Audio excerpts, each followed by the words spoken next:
നമസ്കാരം പ്രിയപ്പെട്ടവരെ, ഏവർക്കും മുരളി നെല്ലനാട് നോവൽസിലേക്ക് ഹൃദ്യമായ സ്വാഗതം.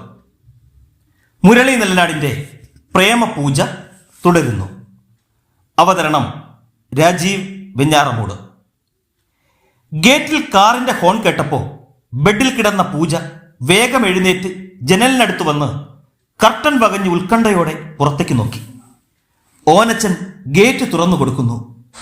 സ്കോർപിയോ മുറ്റത്തേക്ക് പ്രവേശിക്കുകയാണ്. മുൻ സീറ്റിൽ ആദിയും ഉണ്ണിദത്തനും ഇരിക്കുന്നത് കണ്ടപ്പോൾ പൂജയുടെ മനസ്സ് അലകടലായി. പൂജ പുറത്തേക്ക് ഓടി. വണ്ടിയിൽ നിന്ന് ആദ്യം ഇറങ്ങി. മറുവശത്ത് വന്ന് ഡോർ തുറന്ന് അവൻ ഉണ്ണിദത്തനെ പുറത്തിറക്കി. ചുറ്റുപാടും അവനൊന്നു നോക്കി. ഇതാണോ പൂജാമ്മയുടെ വീട്? അവൻ ചോദിച്ചു. അതെ. ഓനച്ചൻ അവനെ നോക്കി ചിരിച്ചു. മോൻ എന്നെ കണ്ടിട്ടില്ലേ? ഉണ്ണിദത്തൻ തലയാട്ടി. ആദി അവനെ ചേർത്തു പിടിച്ച് അകത്തേക്ക് വന്നു. ഹാളിൽ പ്രവേശിച്ചപ്പോൾ പൂജയും അവിടെ എത്തിയിരുന്നു. അവനെ കണ്ട് പൂജ വിങ്ങിപ്പൊട്ടി. എൻ്റെ പൊന്നു മോനെ! അവൾ കരഞ്ഞുകൊണ്ട് ഓടി വന്നു. പൂജാമ്മേ! വരണ്ട ചിരി ഉണ്ണിദത്തനിലുണ്ടായി. അവൻ മുന്നോട്ട് ചെന്നു. അവന്റെ മുന്നിൽ മുട്ടുകുത്തി പൂജ ഉണ്ണിദത്തനെ കെട്ടിപ്പുണർന്നു. അവന്റെ മുഖം കയ്യിലെടുത്ത് കരയുകയും ചിരിക്കുകയും ചെയ്തു. കവിളിൽ ഉമ്മ വച്ചു. ക്ലാരമ്മ വാതിൽക്കൽ വന്ന് ആ കാഴ്ച കണ്ടു നിന്നു. ദൈവമേ, എൻ്റെ മോന് പനിക്കുന്നുണ്ടല്ലോ! പൂജ അവന്റെ നെറ്റിയിലും കഴുത്തിലും കൈവച്ചു. എനിക്ക് കിടക്കണം പൂജാമ്മേ, ഉണ്ണിദത്തൻ ക്ഷീണിതനായി പറഞ്ഞു. ഉണ്ണിയെ ഒരു ഡോക്ടറെ കാണിക്കണം. അവനെ പൂജ ഇപ്പോ മുറിയിൽ കൊണ്ടുപോയി കിടത്തിയിട്ട് വരൂ. എനിക്ക് ചില കാര്യങ്ങൾ സംസാരിക്കാനുണ്ട്, ആദി പറഞ്ഞു. എൻ്റെ മോൻ വാ. പൂജ അവനെ ചേർത്തണച്ച് ബെഡ്റൂമിലേക്ക് കൊണ്ടുപോയി. ക്ലാരമ്മ കണ്ണുകൾ തുടയ്ക്കുന്നത് ആദി കണ്ടു. ഞാനൊരു കപ്പ് ചായ എടുക്കട്ടെ കുഞ്ഞേ? തൊണ്ട ഇടറി ക്ലാരമ്മ ചോദിച്ചു. ആ, ഇനിയൊരു ചായ ആവാം ക്ലാരമ്മേ, ചെറിയ ചിരിയോടെ ആദി പറഞ്ഞു. ഫോണിൽ ആരോടോ സംസാരിച്ചുകൊണ്ട് പൂജ പുറത്തു വന്നു. ഡോക്ടറെ കൂട്ടിക്കൊണ്ടുവരാനുള്ള ഏർപ്പാട് ചെയ്യുകയാണെന്ന് ആദിക്ക് മനസ്സിലായി. അവൻ അഭിമുഖം ആദി പടർന്ന മുഖവുമായി അവൾ ഇരുന്നു. അവൾ വളരെ ദുർബലയായി അവന് തോന്നി. ഡോക്ടർ എത്രയും വേഗം വരും. ആ, ഉണ്ണിയെ കണ്ടെത്തിയ വിവരം ഞാൻ ഇതുവരെയും വീട്ടിൽ അറിയിച്ചിട്ടില്ല. ആമിച്ചേച്ചി എന്നെ വിളിച്ചതുമില്ല. അവൾ മിണ്ടിയില്ല. മുഖത്ത് ജിജ്ഞാസ നിറഞ്ഞു നിന്നു. നമ്പിടിയുടെ പേരിലും ഈ കേസ് സംബന്ധിച്ച് ജീവന്റെ പേരിലും നടപടി ഉണ്ടാവില്ല. SP രാഹുൽ ശേഖറിനോട് ഞാൻ ഇക്കാര്യം പറഞ്ഞിട്ടുണ്ട്. പൂജയെ അദ്ദേഹം വിളിക്കും. നമ്പിടിയുടെ മരണം തികച്ചും വ്യക്തിപരമായ കാര്യമാണ്. കേസില്ലെന്നു പറയാൻ എന്താ കാരണം? ക്ലാരമ്മ ഒരു കപ്പ് ചായയുമായി വന്നു. ചായക്കപ്പ് വാങ്ങി ആദ്യം അല്പം കുടിച്ചു. അവൾ വീർപ്പുമുട്ടലോടെ ഇരുന്നു. അവർക്കെതിരെ കേസുണ്ടായാൽ ഉണ്ണിയെ കണ്ടെത്തിയ വിവരം ആമിച്ചേച്ചി അറിയില്ലേ? അതുതന്നെ കാരണം. പൂജ പതിയെ എഴുന്നേറ്റു. അവളുടെ ഉടൽ വിറയ്ക്കുന്നുണ്ടെന്ന് അവന് തോന്നി. എൻ്റെ മോനെ ആദി എനിക്ക് തരുമോ? ഞാൻ ആദിയുടെ കാല് പിടിക്കാം. പൂജ വിതുമ്പിപ്പൊട്ടി. ആദി വേദനയോടെ ചിരിച്ചു. നീ അതിലും അപ്പുറം ചെയ്യുമെന്ന് എനിക്കറിയാം. നമ്പിടിയുടെ കിടപ്പറയിൽ പോകാൻ തയ്യാറായവളല്ലേ നീ? പിന്നെയാണോ ഒരാളിന്റെ കാലു പിടിക്കുന്നത്? അവൻ പരിഹസിച്ചെങ്കിലും അവളിൽ ഒരു മാറ്റവും സംഭവിച്ചില്ല. എൻ്റെ കുഞ്ഞ്, അവന് വേണ്ടി മാത്രമാണ് ഞാൻ ജീവിച്ചത്. എൻ്റെ നേട്ടങ്ങളെല്ലാം എൻ്റെ കുഞ്ഞാണ്. ആ കുഞ്ഞിനെ സ്വന്തമാക്കാൻ എനിക്ക് കഴിഞ്ഞില്ലെങ്കിൽ പിന്നെന്തിന് ഞാൻ ജീവിക്കണം? നീ കൂടുതൽ പറയണ്ട. ഇത് ഞാൻ ഒരുപാട് തവണ കേട്ടതാണ്. ആദി എഴുന്നേറ്റു. നിന്നോട് മുഷിഞ്ഞപ്പോഴും എതിരിട്ടപ്പോഴും നിന്നെ വെറുക്കാൻ എനിക്ക് കഴിഞ്ഞിട്ടില്ല. ആദിക്ക് അത് ഈ ജന്മത്തിൽ കഴിയുകയുമില്ല. നിന്നെ ഞാൻ ഒരു കാലത്തും കുറ്റപ്പെടുത്തില്ല. ജീവിക്കണമെന്ന മോഹം നിന്നിൽ ഇറ്റിച്ചത് ഞാനാണ്. ഷാനുവിന്റെ കുഞ്ഞ് എന്ന മോഹം നിന്നിൽ ഉണ്ടാക്കാൻ എനിക്ക് കഴിഞ്ഞിരുന്നില്ലെങ്കിൽ നീ അന്ന് രാത്രി ട്രെയിനിന് മുന്നിൽ ജീവിതം ഹോമിക്കുമായിരുന്നു. ഉരുകി ഇറങ്ങുന്ന മെഴുകുതിരി നാളം പോലെ പൂജ നിന്നു. നിന്നെ സംരക്ഷിക്കാൻ ധൈര്യം കാട്ടുമ്പോൾ എന്റെ മനസ്സിലും വലിയൊരു മോഹമുണ്ടായിരുന്നു. എന്നെങ്കിലും നിനക്ക് എന്നോടൊരു ഇഷ്ടമുണ്ടാവുമെന്ന്, ആദിയുടെ സ്നേഹം നീ തിരിച്ചറിയുമെന്ന്, സ്നേഹമുള്ള ഒരാൾ കൂടെയുണ്ടെന്ന വിശ്വാസം ഏതൊരു പെണ്ണിലും പതിയെ ചലനമുണ്ടാക്കുമെന്ന് ഞാൻ വിശ്വസിച്ചു. നിന്റെ പ്രേമപൂജ ഷാനുവിന്റെ കുഞ്ഞാണെങ്കിൽ എന്റെ പ്രേമപൂജ നീയായിരുന്നു. എനിക്ക് നിന്നോടുണ്ടായിരുന്ന സ്നേഹത്തിന്റെ ആഴം എത്ര വലുതാണെന്ന് എനിക്ക് പോലും അറിയില്ല പൂജ. ആദി പ്ലീസ്, അവൾ യാചിച്ചു കരഞ്ഞു. ഞാനൊന്ന് പറഞ്ഞോട്ടെ പൂജ, ഇനിയൊരിക്കലും നമ്മൾ കാണില്ല. പൂജ ശ്രീനിവാസ് IAS ഇങ്ങനെ ഒരു മാറ്റം സംസാരിക്കാനും കഴിയില്ല. എല്ലാ സ്നേഹബന്ധങ്ങളും ഇവിടം കൊണ്ട് അവസാനിക്കണം. മനസ്സിൽ ചിതയൊരുക്കാൻ തയ്യാറായി വന്നവനാ ഞാൻ. എനിക്കത് ചെയ്യണം. ക്ലാരമ്മ വിങ്ങിക്കരയാനും മൂക്ക് തുടയ്ക്കാനും തുടങ്ങി. പൂജയെ അത് വല്ലാതെ ചൊടിപ്പിച്ചു. ക്ലാരമ്മ എന്തിനാ ഇവിടെ നിൽക്കുന്നത്? അകത്ത് പോകണം, അവൾ കൽപ്പിച്ചു. ക്ലാരമ്മ അകത്തേക്ക് പോയി. ഞാനും ഷാനുവും ഒളിച്ചോടാൻ തീരുമാനിച്ച ദിവസമാണ് അതൊന്നും അറിയാതെ ആദിയുടെ ഇഷ്ടം എന്നോട് പറയുന്നത്.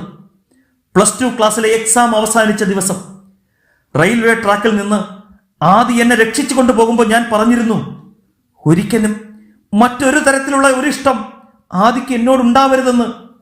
ഒരുമിച്ച് കഴിയുമ്പോഴും ഞാനത് അപേക്ഷിച്ചു കൊണ്ടിരുന്നു. ശരിയല്ലേ ആദി? അതെ, അവൻ നിഷേധിച്ചില്ല. എനിക്കെന്ത് ചെയ്യാനാകും ആദി? എന്റെ മനസ്സിൽ ഷാനുവും അവന്റെ കുഞ്ഞും, ഷാനുവിന്റെ ആരുമില്ലാത്ത ബാപ്പയും ഉമ്മയും മാത്രമായിരുന്നു. പ്രണയമോ ഒരു വിവാഹ ജീവിതമോ എന്റെ മനസ്സിൽ ഒരിക്കലും ഉണ്ടാകില്ല. ഇനി ഉണ്ടാകാനും പോകുന്നില്ല. കടപ്പാടിന്റെ പേരിലാണ് എന്റെ ജീവിതം. ആദി കേട്ടുനിന്നു. ഷാനുവിന്റെ ബാപ്പയുടെ ആരോഗ്യസ്ഥിതി വളരെ മോശമാണ്. എന്റെ ചെലവിലാണ് ആ കുടുംബം ഇപ്പോൾ കഴിയുന്നത്. ഉമ്മ എഴുന്നേറ്റിരിക്കുമെന്ന നിലയിലായിട്ടുണ്ട്. ഉമ്മയെയും ബാപ്പയെയും നല്ല നിലയിൽ സംരക്ഷിക്കണമെന്നത് ഷാനുവിന്റെ ഏറ്റവും വലിയ ആഗ്രഹമായിരുന്നു. എനിക്കത് സാധിച്ചു കൊടുക്കണം. ഞാനല്ലാതെ അത് നിറവേറ്റി കൊടുക്കാൻ വേറെ ആരാ ഉള്ളത്? അവളുടെ ഉള്ളിലെ ആവേശം ആ മിഴികളിൽ ആദി കണ്ടു. എന്റെ കുഞ്ഞിനെ ആദി എനിക്ക് താ. അവനെയും കൊണ്ട് ഞാൻ കടപ്പുറത്ത് പോയി ബാപ്പയെ ഉമ്മയെ ഒന്ന് കണ്ടോട്ടെ. ഷാനുവിന്റെ മകനാണെന്ന് ഞാൻ അവരോട് പറഞ്ഞാൽ അവർ എന്റെ കൂടെ ഇങ്ങോട്ട് വരും. ഞങ്ങൾ ഒന്നിച്ച് ജീവിച്ചോട്ടെ ആദി. ആ പാവങ്ങളോട് ഒരിറ്റ് ദയ കാണിക്കൂ. പൂജ കൈകൾ കൂപ്പി. അവളുടെ മിഴികൾ നിറഞ്ഞു തൂവി. കുറെ നേരം അവളെ നോക്കി അവൻ നിന്നു. നിനക്ക് വിട്ടുതരാൻ വേണ്ടിയാ ഞാൻ അവനെയും കൊണ്ടുവന്നത് ആദി, അവൾ പൊട്ടിക്കരഞ്ഞു. നീ അനുഭവിച്ച വേദനകളുടെ 1/7 പോലും ആമിച്ചേച്ചി അനുഭവിച്ചിട്ടുണ്ടാവില്ല. എനിക്ക് സ്വാർത്ഥനാവാൻ കഴിയില്ല പൂജ. ഈ ജന്മം നിന്റെ മനസ്സിൽ എനിക്കൊരു സ്ഥാനവും ഉണ്ടാവില്ലെന്ന് ഇവിടെ വച്ച് ഞാൻ തിരിച്ചറിയുന്നു. നിന്റെ മകനെ നിനക്ക് ഞാൻ മടക്കിത്തരുന്നു. നീ കാര്യങ്ങൾ അവനോട് പറയണം. അതല്ലെങ്കിൽ എന്തെങ്കിലും കളവ് പറയണം. അവനെ കാണാതായതറിഞ്ഞ് ആമിച്ചേച്ചി ജീവനൊടുക്കി എന്ന് പോലും നിനക്ക് പറയാം. വീട്ടിലേക്ക് അവൻ കോണ്ടാക്ട് ചെയ്യാൻ സാധ്യതയുള്ള ഫോൺ നമ്പറുകൾ ഞാൻ ബ്ലോക്ക് ചെയ്യാം. അവനെയും കൊണ്ട് നീ ഡൽഹിക്കോ മറ്റോ പൊയ്ക്കോ. കുറച്ചുകൂടി തിരിച്ചറിവുണ്ടാകുമ്പോ ആ CD നീ അവനെ കേൾപ്പിച്ചാൽ മതി. എല്ലാം അതിലുണ്ടല്ലോ. പൂജ ആദിയുടെ കാൽക്കൽ മുട്ടുകുത്തി അവന്റെ പാദത്തിൽ കൈവച്ചു. ആദി വേഗം പിന്നോട്ട് മാറി. പ്ലീസ്, അരുത്. അവൾ കണ്ണുകൾ തുടയ്ക്കാതെ എഴുന്നേറ്റു. ഉണ്ണിയെ ഓർത്ത് ഒരു ടെൻഷനും ആദിക്ക് വേണ്ട. അവൻ എന്റെ മകനാണെന്ന് വിശ്വസിപ്പിക്കാൻ എനിക്ക് കഴിയും. അവനെ എനിക്ക് വിട്ടുതരാമെന്ന് ആദി എന്നോട് പറഞ്ഞല്ലോ. അതുമാത്രം മതി എനിക്ക്. കണ്ണീരോടെ അവൾ ചിരിച്ചു. നൊന്തു പ്രസവിച്ച ഒരു അമ്മയുടെ പ്രാർത്ഥന ദൈവത്തിന് കേൾക്കാതിരിക്കാനാവില്ല പൂജ. അവളുടെ ആവേശം കണ്ടപ്പോ ആദിയുടെ നെഞ്ചു നീറി. ആദി ഉടൻ മടങ്ങില്ലേ? അവൾ തിടുക്കം കാണിച്ചു. ആമിച്ചേച്ചിയും മുത്തശ്ശിയും ഒരിക്കലും അറിയരുതേ. മുത്തശ്ശിയോട് എല്ലാം എനിക്ക് പറയേണ്ടി വരും. അല്ലെങ്കിൽ ഈ ഭാരം താങ്ങാനാകാതെ ഞാൻ ഹൃദയം പൊട്ടി മരിച്ചു പോകും. ഇപ്പൊ തന്നെ കഴിവുകെട്ടവൻ എന്ന് പറഞ്ഞ ആമിച്ചേച്ചി എന്നെ കുത്തി നോവിക്കുന്നുണ്ട്. കുഞ്ഞു നഷ്ടപ്പെട്ട ഒരു അമ്മയായി ആമിച്ചേച്ചി ജീവിക്കട്ടെ. അല്ലെങ്കിൽ സമനില തെറ്റി ജീവിച്ചോട്ടെ. ആദിയുടെ കണ്ഠമിടറി. അതൊന്നും കേൾക്കാനുള്ള മനസ്സ് പൂജയ്ക്കില്ലായിരുന്നു. അവൻ ഉണരുന്നതിന് മുമ്പ് ആദി പൊയ്ക്കൊള്ളൂ. പിന്നീട് ആദിക്കും വിഷമമാവും. ആദി ദീർഘനിശ്വാസം തീർത്തു. ഓക്കെ, ഇനി ഒരിക്കലും നിന്റെ മുഖം ഞാൻ കാണാൻ ഇടവരാതിരിക്കട്ടെ. പിന്നെ എന്റെ കുട്ടിയുടെ മുഖവും. ആദിയുടെ ശബ്ദം ഉടഞ്ഞു ചിതറി. കണ്ണുകൾ നിറഞ്ഞപ്പോ അവൻ പുറത്തേക്ക് നടന്നു. വണ്ടിയുടെ അരികു വരെ പൂജ കൂടെ ചെന്നു. അവൻ വണ്ടിയിൽ കയറി ഡോർ വലിച്ചടച്ചു. ദൈവത്തെ ആർക്കും നേരിൽ കാണാൻ കഴിയില്ല. പക്ഷേ ഞാൻ എൻ്റെ ദൈവത്തെ കണ്ടു, സ്പർശിച്ചു. ആദിയാണ് എൻ്റെ ദൈവം. ദൈവത്തിന്റെ സ്ഥാനത്ത് ആദിയുടെ ചിത്രം വെച്ച് ഞാൻ പൂജിക്കും. അവൾ കൈകൂപ്പി അവന് മുന്നിൽ കണ്ണീർ പൂക്കൾ അർപ്പിച്ചു. നനവുള്ള കണ്ണുകളോടെ അവൻ അവളെ അവസാനമായി നോക്കി മന്ദഹസിച്ചു. ഭൂമിയിൽ നിന്നെ മനസ്സിലാക്കാൻ ഒരാൾക്കേ കഴിയൂ, അത് എനിക്കു മാത്രം. മുഴുവൻ പേരും വെറുത്താലും നിന്നെ ഞാൻ വെറുക്കില്ല.